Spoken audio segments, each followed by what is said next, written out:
So BLM, let me read their mission statement to you, okay, right from their website. It says, "We are guided by the fact that all Black lives matter, regardless of actual or perceived sexual identity, gender expression, economic status, ability, disability, religious beliefs or disbeliefs, immigration status, or location. We make space for transgender brothers and sisters to participate and lead. We are self-reflexive and do the work required to dismantle cisgender privilege and uplift Black trans folks, especially Black trans women who continue to be disproportionately impacted by trans antagonistic violence. We build a space that affirms Black women and is free from sexism, misogyny, and environments in which men are centered. We practice empathy. We engage comrades with the comrades. Actually say comrades. We engage comrades with the intent to learn about and connect with their contexts. To learn about and connect with their contexts. You know, I just want to connect with your context. That sounds vaguely sexual, doesn't it? It sounds very euphemistic. We make our spaces family-friendly and enable parents to fully participate with their children. We dismantle the patriarchal practice that requires mothers to work double shifts so that they can mother in private even as they participate in public justice work. We disrupt the Western prescribed nuclear family structure by supporting each other as extended families and villages that collectively care for one another. We foster a queer affirming network. When we do so with the intention of freeing ourselves from the tight grip of heteronormative thinking, or rather the belief that all in the world are heterosexual. We cultivate an intergenerational and communal network free from ageism. We believe that all people, regardless of age, show up with the capacity to lead and learn. Okay. So, and that's just part of it, okay? So we're talking about trans people. We're talking about, actually we're talking about an awful lot about trans people for some reason. We're talking about sexism. We're talking about the patriarchy. We're talking about unfair working conditions. We're talking about ageism. We're talking about disrupting the nuclear family. We're talking about getting rid of heteronormative thinking. We're talking about cisgender privilege. And then elsewhere on the website, it also says they're focused on environmental injustice, economic injustice, access to healthcare, access to quality education, voting rights, voter suppression. So that's like 14 things, I think, 14 or 15. And that's just a sampling. It is a veritable cornucopia of issues that they are talking about. Mostly far left issues, often extremely far left issues. Dismantling the nuclear family, heteronormative thinking. This is far, far, far, far left. A bunch of stuff that you'd expect a white girl in a gender studies class to care about. If you polled the average Black person in America, if you got if you had 1,000 Black people polled at random, do you think that they would cite these as high priorities in their lives? Are these the things they're waking up worried about and focused on? Cisgender privilege and heteronormative thinking? The average Black person, if you were to ask them, what are the things that are most important to you? How many are going to say dismantling cisgender privilege? How many of the average white person is going to answer that way? The answer is almost none. Now, I haven't conducted this poll, but that's I think a very fair assumption. Because these are the goals and desires and priorities of far left political activists.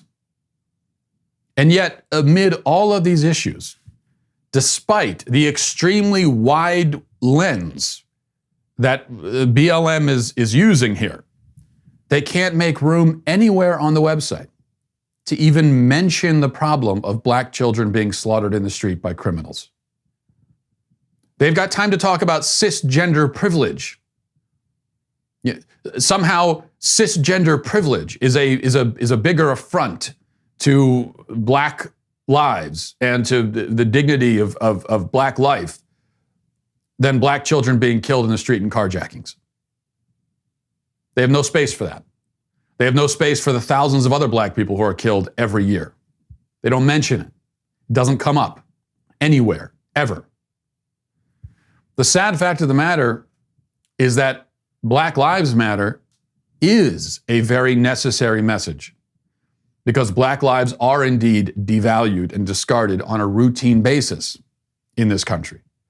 But that devaluing and that discarding is happening almost all of the time in the vast, vast majority of cases within the black community itself. There is no getting around that. And the murder rate is not the only evidence of that. I want you to watch this video. I'm going to play this for you. And it's gone sort of viral over the past few days. It's actually from, I think, 2019. And it shows a young black guy with two other young black people in the car. One of them his sister, apparently, and then someone else. And he's flaunting his guns, and he's saying that he's going to kill a cop if he gets pulled over. Just watch this. My shit on my lap, next to the Jake's, like, and I got my sister. Stop playing. I'm gonna kill him. He in a myself. What we gonna do to him? You know it. The Jake. Oh, he don't want to look. He's scared. You better match your motherfucking business. I'm gonna kill you right here.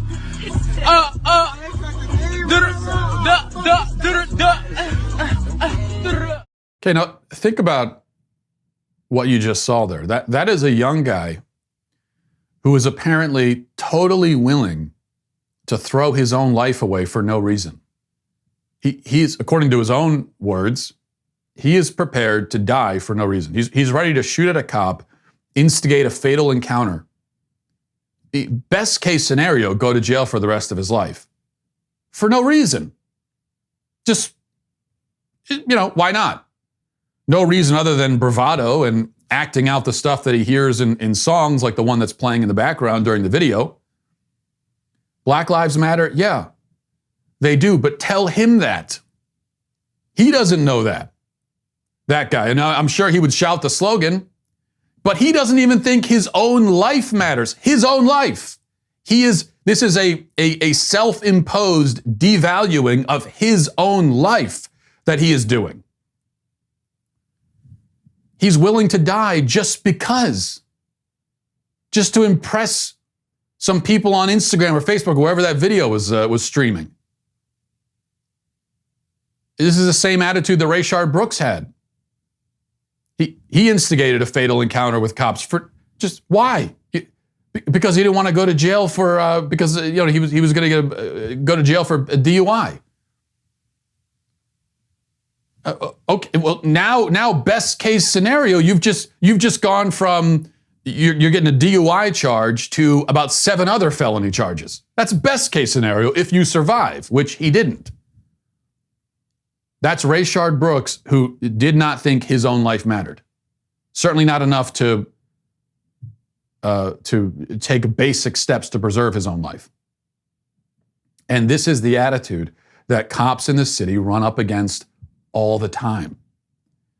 It is a very noxious and virulent kind of nihilism, which treats violence and even death as a game.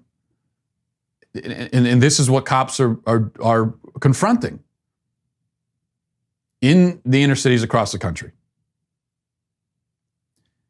If your Black Lives Matter movement the cops are confronting this. If your Black Lives Matter movement is not confronting this and not addressing it and not fighting against it and not exposing it, then your Black Lives Matter movement is nothing but a fraud, nothing but a front, which is what BLM is. Now, I want you to imagine, just think about for a moment, the situation that the average black child in the average inner city is facing, okay? He's growing up in a home without a father. He listens to music and consumes media that explicitly glorifies and advocates violence, murder, and crime. And, of course, it's cliche to even talk about that, or cliche, but also I guess racist to talk about that, or it's offensive somehow. But this is the stuff that kids in the city, not just in the city, across the country, are listening to. Is it openly advocating? Say, oh yeah, go out and get yourself killed. So, no father in the home, consuming media that explicitly glorifies and advocates violence, crime, and murder, living in a community where murder is a daily occurrence. In Chicago, it is a daily occurrence. In Baltimore, it's a daily occurrence. Drug dealers rule the streets. That's the situation he's in. What honest person could look at that and decide that the police are the biggest problem? You really think for that black child that the biggest problem for him is the police? That's where all this goes back? That's the source of most of his troubles? That's the thing most likely to kill him? No, not even close. So the whole thing is ludicrous. And it's a shame that, that there is something called the Black Lives Matter movement that doesn't actually care about Black lives, because we could use a real Black Lives Matter movement.